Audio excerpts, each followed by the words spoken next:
Hello and welcome to my review of Imotekh the Stormlord for Necrons for Warhammer 40,000.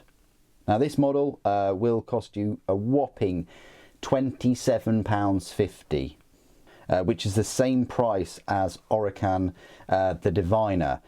It's a lot of money for these single miniatures, and now more than ever it's important to gather up all the information you can about these specific minis and find out whether they're worth it, whether they're worth £27.50 for a single plastic kind of character mini. We're almost at that 30 price point. Some models even get to that 30 price point.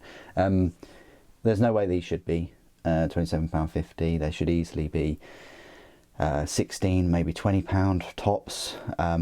Yeah, they've gone up and up and up over the past few years.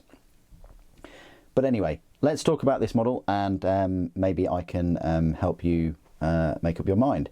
So the format of this review is as follows. I'll look at the model up close, look at all the detail, go through how easy it was to build and things.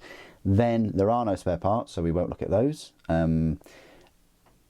I'll go through some size comparisons with other Necron models, and then at the end I'll go through all of the 10th edition rules found from Warhammer, because as I'm going to continue to say, like a broken record, every single review now, Games Workshop are paywalling you out of the rules, and I believe they should all be free.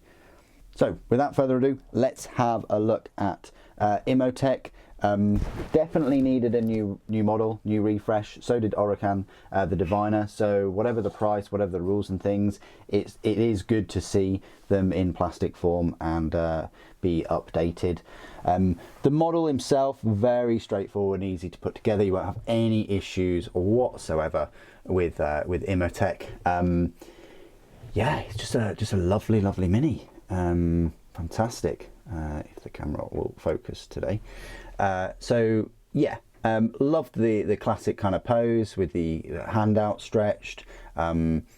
Easy to put all the legs and the arms and the chest and things together. It's got a bit of this scenic base going on, these kind of like overlapping Necron discs with some little spiders on there as well. The staff is lovely, fantastic. Bit of a pain to sort of clean up around the tip there with mold lines. The cloak is gorgeous. I would suggest to do not what I've done, which is glue it. You can actually glue it or not glue it there. I would leave that off and then paint a lovely green shaded highlighted cloak, and then glue that on the end, at the very end. Everything else, maybe other than the base, you could get away with gluing, but definitely the cloak I would say leave off. I've glued it because yeah, I get these because I like to build them all and have them sort of complete for the review, and who knows when these will be painted, probably when I retire. But anyway, fantastic cloak there, really helps kind of frame the mini, and yeah, nice imposing mini there. You could even use this as like a overlord. You don't necessarily need to use them as Imotekh, you know, if you don't want to go down that route and use his rules and things. So yeah, great model to build.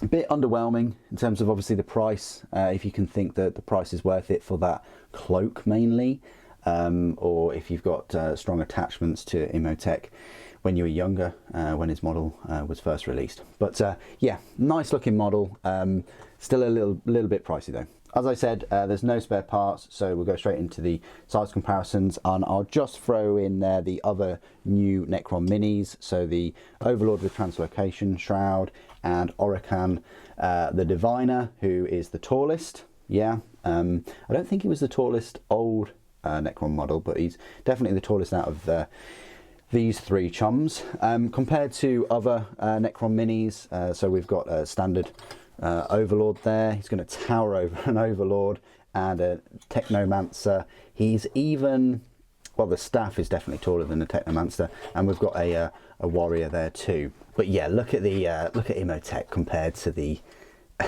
old Overlord. Yes, Imotekh is stood on these floating discs, but it's almost like don't talk to me and my son again. So even Necrons are falling prey to bigger Necrons and smaller Necrons.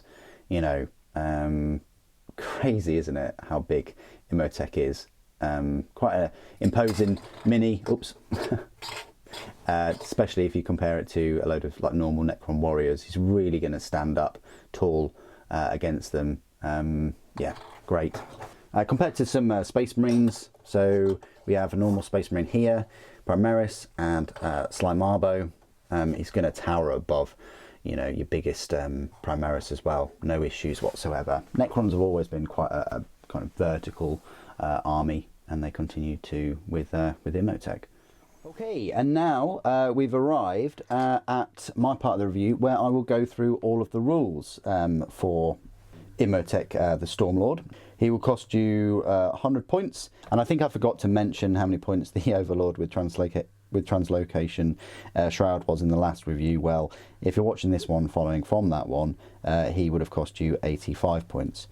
But anyway, let's go back to Imotekh, who will cost you 100 points. His stat line reads, it's a movement of 5 inches, toughness of 5, save of 2+, 6 wounds, leadership 6+, and objective control 1, and he does have an invulnerable save of 4+.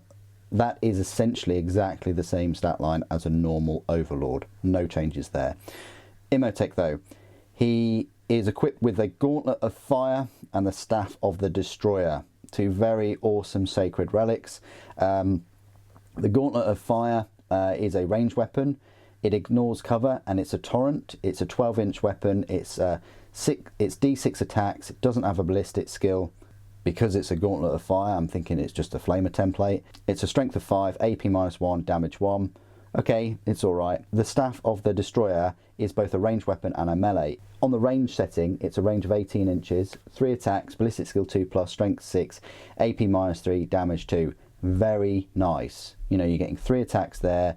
They're decent strength. They're gonna hit. -3 AP as well. Melee wise, it has devastating wounds and 4 attacks, weapon skill of 2+, strength of 6, AP -3, damage 2. So it's whether you want to use that in close combat and get that extra attack and have that devastating wounds where, you know, no saves are going to be able to be taken. So that Staff of the Destroyer, very, very nice staff. Abilities, leader, faction abilities, reanimation protocols. He has specific abilities, Grand Strategist. At the start of your command phase, if this model is on the battlefield, you gain 1 command point.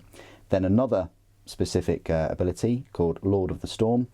Once per battle at the end of your command phase, this model can use this ability. If it does, roll 1d6 for each enemy unit within 12 inches of this model. On a 2 to 5, that enemy unit suffers D3 mortal wounds. On a 6, that enemy unit suffers D3 +3 mortal wounds. That's fantastic. So you really want to get him in close within 12 inches of enemy units to dish out all of those mortal wounds. It's absolutely fantastic. It's almost like you can imagine some kind of storm swirling around him for the 12 inches. Brilliant, brilliant, brilliant ability. Just wish it was 18 inches. He is a leader model, so he can be attached to Immortals, Leechguard and Necron Warriors. And keywords, Necrons, Infantry, Character, Epic Hero, Noble, Imotekh, the Stormlord. So there you go. That is my review of Imotekh, the Stormlord. I think he's a fantastic mini, you know, for an extra 15 points over a normal Overlord. I think he definitely brings a lot more to the table with those like relic weapons and that Lord of the Storm. I think it's very, very useful. But what do you guys think of the model and the rules and things? Please do put all of your comments down below. Thank you for joining me today. Thank you for watching. The Silent King protects.